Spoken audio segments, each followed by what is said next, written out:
Hi there, and welcome to the Living with SMA podcast. We're here to have conversations about living with spinal muscular atrophy. Throughout this podcast, we will be covering lots of different topics, from preparing for university, getting the most from your personal budget, sex and relationships, and lots more. So we invite different hosts from across the SMA community to come together here. We want to answer your questions, provide you with useful tips and recommendations, and also share personal stories. So please do reach out and connect with us here at the charity SMA UK. Thank you for listening, and we hope you find the podcast useful. Hi everyone, and welcome to the next episode of Living with SMA. I'm your host, Louis Cantore Castro. I have SMA type 2, and today we're going to be covering SMA from when we were diagnosed right up through to present day. Unfortunately, not everyone was available at the same time, so we've had to record this session in different days and at different times. So please bear with us. I'm sure it's still going to be as impactful as ever, and it's not going to be much of a difference. It's just going to be more one-on-one conversations rather than a group of us talking together. I'm joined by some fantastic guests today, so hold on to your seats because it's going to be a great episode. So, I'm joined today by Becca, who is a really interesting person, and I really hope that we can get some insight into her life, SMA, and just follow the theme of today's episode, which is talking about SMA awareness, what life is like with SMA, and how much support is available out there. So, Becca, if you don't mind me asking if you can introduce yourself to the community so we know who you are and what you're about. Yeah. Hi everyone. I'm Becca. You might have heard me on a couple of podcasts from a while back. But yeah, I have SMA type 2. And I am 23 and work full-time as a marketing executive.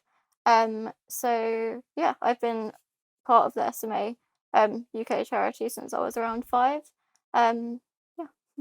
Awesome. That's fantastic. Thank you for your commitments to the charity. That's really great. The first question I have is, when were you diagnosed officially with SMA? So officially, I was diagnosed when I was 18 months, but it was quite a long, slow process to get diagnosed. I think my mum noticed firstly when I was about 3 months old that something wasn't quite right. I think she noticed that I wasn't feeding properly, and I kind of wasn't gaining any weight. And I think it literally probably took her maybe a year of going to different doctors and different specialists. In the end, her and my dad paid privately to go to a doctor to try and work out what was wrong. At first, they kind of just said that, some babies are difficult to feed, some babies do struggle to put on weights. They kind of said that, it was nothing to worry about. And then when I started kind of sitting up, and kind of I could lay on my tummy at first and lift my head up, but after a couple of months of gaining that ability, I lost it. So I would fall over quite easily from sitting up, and I stopped being able to lift my head up and things like that. And at that point, they kind of said that, yeah, there obviously wasn't something right with my development, but I was kind of called like a failure to thrive baby, I think it was. They kind of just said there wasn't really any secure reason for it. It was just a thing. And then yeah, I was diagnosed at 18 months with SMA. It was originally diagnosed as type 1. And they kind of said that I wouldn't live until more than 2 years probably, and I was already 18 months at that point. But I was then sent to a specialist who was really excellent, and she diagnosed me with type 2 and kind of said that what they said about the condition wasn't really correct or anything. So it was quite a long and slow process for my parents, from what they've told me. Yeah, I mean, thank you for sharing that. It's something I can relate to. So I'm a little bit older than you, and I had pretty much the same experience. We had to go to a vast majority of specialists who thought they knew what they were doing and being told Yeah. different things. And um, I'm originally from South Africa, and the medical system is not as ahead as what it is here in the UK. So I was gonna say, we, I wondered what the difference was. yeah, we had to see 15 different doctors before we realized Wow. what was wrong and Mm. why it was happening. And pretty much the same story where we were given life expectancies and all that Mm. jazz. And at first, there's nothing wrong. Oh, it's just normal. And eventually, someone took it seriously and did the right tests to confirm my diagnosis. I actually only got given a type when I came to the UK, so I was just Oh given the wow. title of SMA, That's no interesting. no specific type. So Mm. my I can totally relate to that.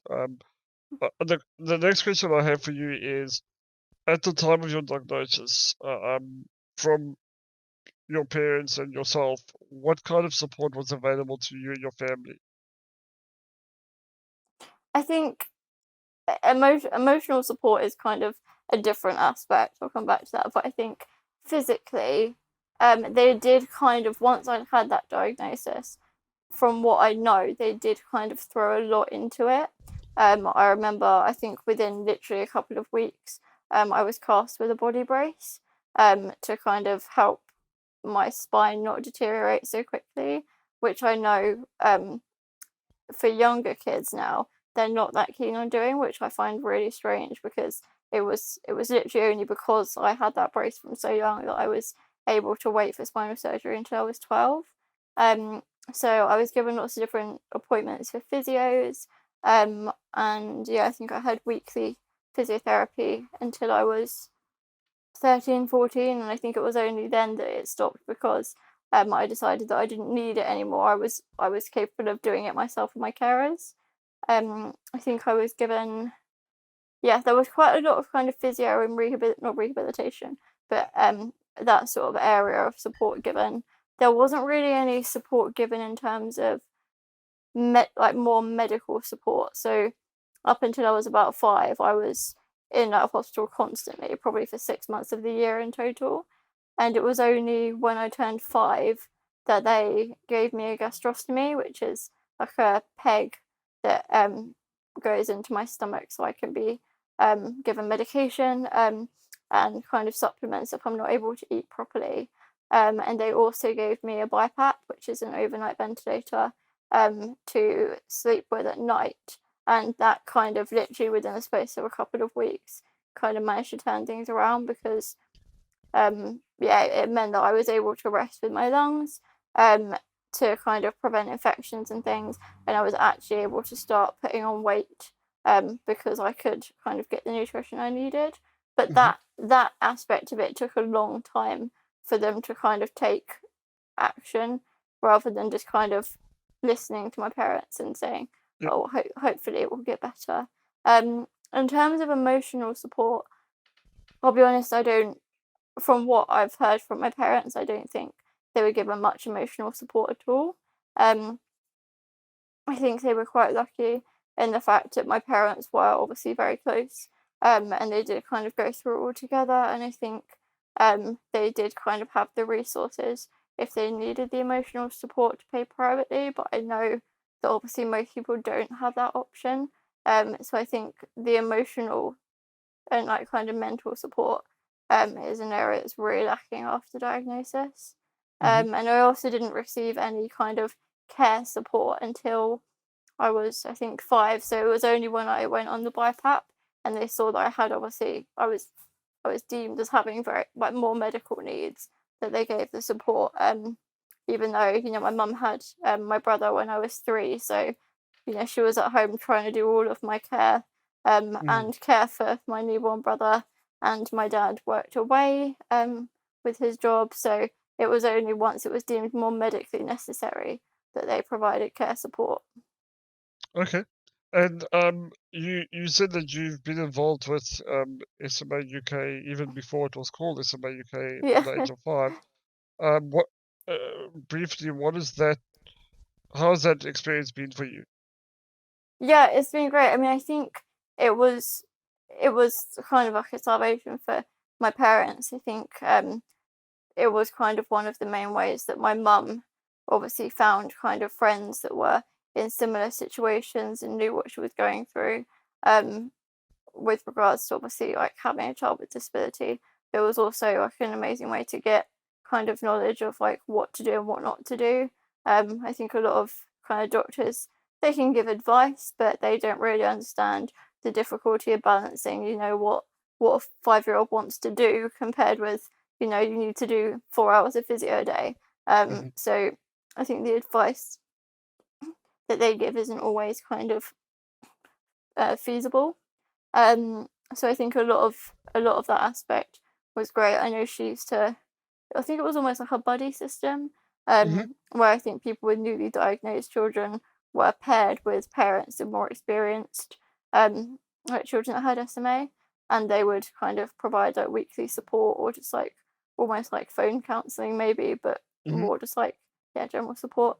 And we used to go to the conferences every other year or whenever they ran basically. We go to the conferences, every time. And we'd also go to like the Christmas dinners that they would do and stuff, and it was just like a really nice way to meet people like with my condition and families Mhm. in a similar situation because I kind of went to a school. It did have a kind of like a disabled support system, but I most of my friends like just ended up being able-bodied just out of kind of just because they were. Mhm. So I didn't have that many friends that kind of were like me or knew exactly what it was like and stuff. So that was really nice. Okay, well, that's really great to hear. I think, again, that's something that I can relate to because since I've been in the UK, SMA UK have been instrumental in the foundation that I've built here and the knowledge that I have. I mean, I know more about SMA UK in the 20 months I've been in the UK in comparison to what I had to find myself in South Africa for the first 35 years of my life. So Yeah, that's that's crazy. fantastic to hear. Yeah, it's really great to hear that there are still similar stories out there, so that I'm not alone.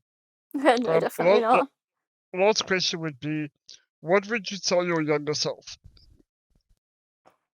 I think probably the biggest thing that I would tell my younger self is to kind of not be afraid of how other people might judge me because of how I have to do things.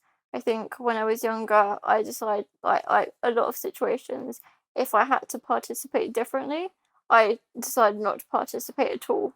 And I think that was like looking back, that was definitely to my own detriment. I mean, I don't know if you had them when you were a kid in South Africa, but we used to go on PGL trips with the school where it was like weekends away and it would be kind of like camping or in kind of dormitories and doing kind of like survival skills or things like that. And I decided that, because I couldn't go on my own, I would have had to take my mum or a carer and I would have had to probably sleep in a different room. I chose not to go at all um, because I was worried how children would judge me or, I don't know really. And I think because I chose not to go, I I missed out on it all. There was no possibility of having a good time despite having to kind of do it differently because I excluded myself.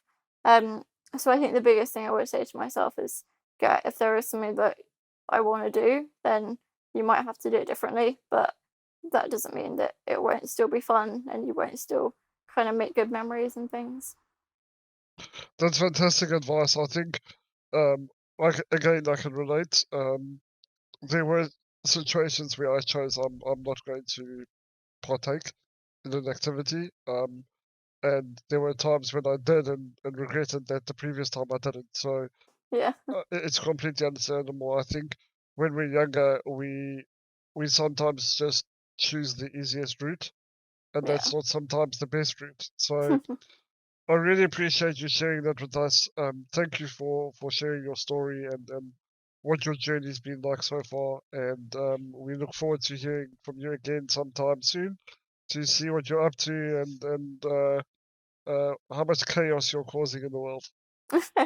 Yeah, thank you for having me. Awesome. Thank you very much. Thank you. You've been listening to the Living with SMA podcast. We hope you can join us again next time, but in the meantime, please don't forget to like and subscribe so you don't miss an episode. You can find out more on our website at smauk.org.uk.